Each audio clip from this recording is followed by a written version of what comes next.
Dear students, हमारे आज के लेक्चर का टॉपिक है जॉन मिल्टन। लास्ट लेक्चर में हमने मिल्टन के जो अर्ली फॉर्मेटिव ईयर्स हैं उनके बारे में डिस्कस किया था और हमने देखा था किस तरीके से एक जो उस समय का एग्जिस्टिंग डोमिनेंट ट्रेडिशंस थी, मेटाफिजिकल पोएट या कैवेलियर पोएट्स, उन दोनों ही ट्रेडिशंस को छोड़ के एक अलग तरीके से लिखने का और उस समय के जो रिलीजियस पॉलिटिकल डिबेट्स हैं उनमें एक इंटरवेंशन हम देखते हैं जॉन मिल्टन द्वारा किया जाता है। इससे पहले हम देखेंगे कि इस टाइम पीरियड में हमने जितने भी पोएट्स को डिस्कस किया है, राइटर्स को डिस्कस किया है, एक्सट्रीमली एक पॉलिटिकल जो ओरिएंटेशन होता है वो हमें मिल्टन में दिखाई देता है। एक हम जो कह सकते हैं कि आज के टाइम में जो एक हर कोई एक पॉलिटिकल मोटिवेशन के साथ जीता है और हर किसी का एक पॉलिटिकल स्टैंड क्लियर होता है, वो हमें मिल्टन के वर्क्स में दिखाई देता है। इसलिए कहीं ना कहीं जो यूनिकनेस हमें उनके वर्क्स में दिखता है वो उनके पर्सनल, पॉलिटिकल और जो लाइफ में धीरे धीरे करके जो चेंजेस आते हैं उनका इंटेलेक्चुअल ग्रोथ या डेवलपमेंट हम कह सकते हैं, या चेंजेस जो हम कह सकते हैं, वो हमें उनके लिटरेचर में दिखाई देता है। तो सबसे पहले हम शुरुआत करते हैं जब उन्होंने कैम्ब्रिज यूनिवर्सिटी का जब वो मेंबर थे, एक स्टूडेंट थे, तब से हम उनका वहाँ से शुरुआत करते हैं और हम देखते हैं इन 1625 when he joined Christ's College, Cambridge university में,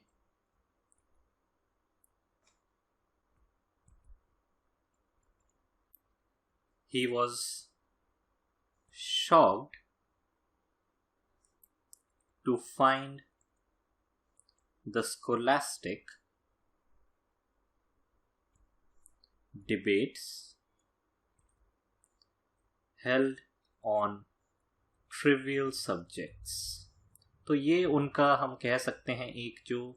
यूथ का एज अ स्टूडेंट जो उनका इंटरवेंशन है, जो उनका पोइट्री के थ्रू, एक आर्ट के थ्रू, लिटरेचर के थ्रू जो वो पॉलिटिकल इंटरवेंशन करते हैं, जो उस समय के रिलीजियस डिबेट्स हैं, स्कोलास्टिक डिबेट जो यूनिवर्सिटी के अंदर होते हैं, जिस तरीके का करिकुलम और लेक्चर जिस तरीके के डिलीवर होते हैं, उनके खिलाफ हम देखते हैं उनका शुरुआत से ही एक रिजेंटमेंट हमें दिखाई देता है। ही अटैक्ड, और इसी के चलते हम देखते हैं he attacked the scholastic philosophy and barren disputes in the curriculum of Cambridge, for which, और इस कारण से जो उन्होंने अटैक किया उस समय का जो करिकुलम में स्कोलास्टिक फिलॉसफी जो सिलेबस में है, उसको अटैक करते हुए, उन डिस्प्यूट्स को अटैक करते हुए हम देखते हैं उनके ऊपर जो इसका रेपरकशन आता है, for which he had to face rustication from the university in second year of his college.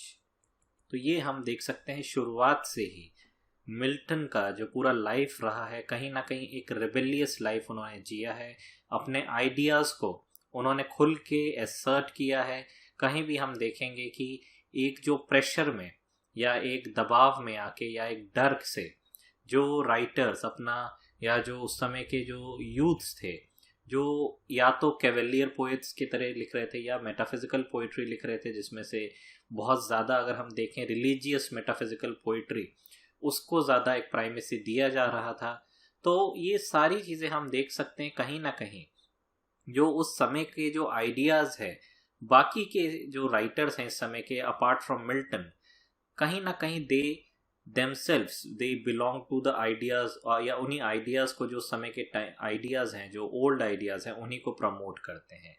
Milton on the other hand we can see कि कहीं ना कहीं he shows that he is against such ideas, against such religious disputes. तो ये factor हम देखेंगे आगे जाते हुए भी. उनकी लाइफ में इसका बहुत इम्पोर्टेंट रोल रहता है. उनका जो पर्सनल लाइफ में जो चेंजेस आते हैं वो भी उनके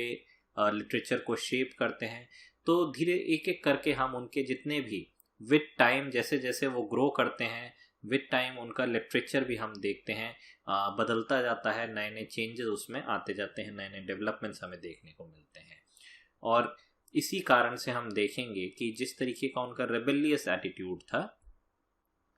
because of his rebellious attitude, he was called the Lady of the Christs in the University. तो कहीं ना कहीं हम देख सकते हैं कि रेबेलियसनेस शो करने को, उनका जो रेबेलियसनेस शो करना है उसको कहीं ना कहीं एक विमेन के उसमें देखा जाता है. The lady of the Christ, Christ यहाँ पे हम देख सकते हैं तो क्राइस्ट कॉलेज है, तो उनको एक लेडी बोल के जो है कहीं ना कहीं इस तरीके के रिमार्क से उनको डिस्करेज किया जाता था यूनिवर्सिटी में, और उनका इस तरीके ये नाम जो है रख दिया गया था. बाकी स्टूडेंट्स, बाकी उस समय की जो फैकल्टीज थी, जो एडमिनिस्ट्रेशन था, कहीं ना कहीं मिल्टन को डिस्करेज करने के लिए ये सारी चीज़ें, इस तरीके की नेमिंग जो है हम देख सकते हैं, इस तरीके का लेबल जो है उनके ऊपर लगाया गया. इस समय में अगर हम देखें उनके जो लिटरेरी वर्क्स है, it is during this college years he began writing psalms, Ovidian, Latin, elegies and verses. और उनका जो फर्स्ट फॉर्मल पोएम है, his first formal poem in English is titled Ode on the Death of a Fair Infant Dying of a Cough. ये हम देख सकते हैं कहीं ना कहीं उनका एज अ एक यंग स्टूडेंट होते हुए उनका जो समाज के प्रति एक जो, जैसा कि हम आज के टाइम में या किसी भी एज में अगर यूथ को देखा जाए तो यूथ जो है समाज को लेके जो उसकी सोच होती है, समाज को लेके जो उसकी एक सेंसिटिविटी होती है, वो हमें देखने को मिलती है. वही सेंसिटिविटी हमें जॉन मिल्टन के शुरुआती वर्क, जो उनका सबसे पहला फॉर्मल पोएम है इंग्लिश लैंग्वेज में, वो हम देख सकते हैं कहीं ना कहीं एक ओड की तरह देखा जा सकता है कि एक सिंपथी, एक सेंसिटिविटी जो शो करते हैं एक बच्चे के लिए, एक इन्फेंट के लिए. ये सारी चीज़ें हम देख सकते हैं कहीं ना कहीं इस पोएम में, जो उस समय का जो उनका खुद ने एक अपना ट्रेडिशन, जो उस दौर की ट्रेडिशंस को रिजेक्ट करते हुए अपने तरीके से जो एक लिखने की कोशिश की थी, उसमें हम देख सकते हैं used both classical mythology and Christian